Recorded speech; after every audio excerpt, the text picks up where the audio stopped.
আসসালামু আলাইকুম। সাধারণ জ্ঞান পর্বে সবাইকে স্বাগতম। আজকে আমরা চাকরির পরীক্ষায় আসা বিভিন্ন প্রশ্ন নিয়ে আলোচনা করব। সাধারণ জ্ঞান প্রশ্ন।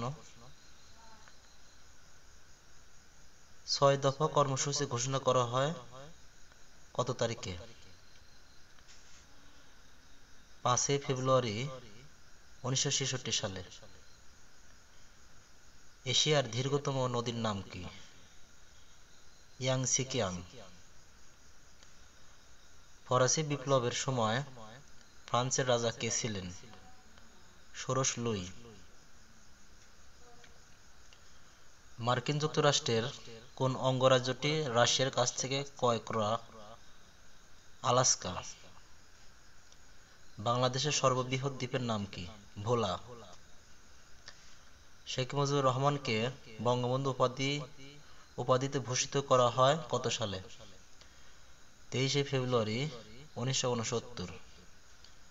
ব্রিক্স প্রতিষ্ঠিত ব্যাংকের নাম কি? New development bank.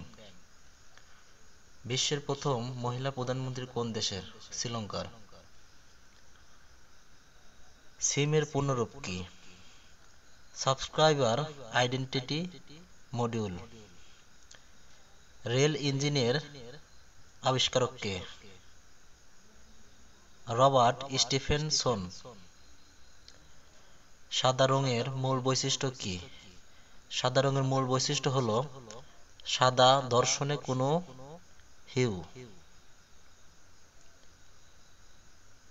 হিউ এবং ধূসরতা থাকে না। বাংলাদেশের প্রাচীন শহরের নাম কি? পুন্ড। 1971 সালের 17 এপ্রিল গঠিত অস্থায়ী সরকারে বঙ্গবন্ধুর পদ কি ছিল? রাষ্ট্রপতি।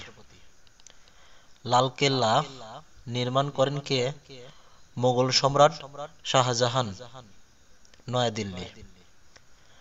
ঢাকা গেট নির্মাণ করেন কে? মীর জুমলা। ধন্যবাদ সবাইকে।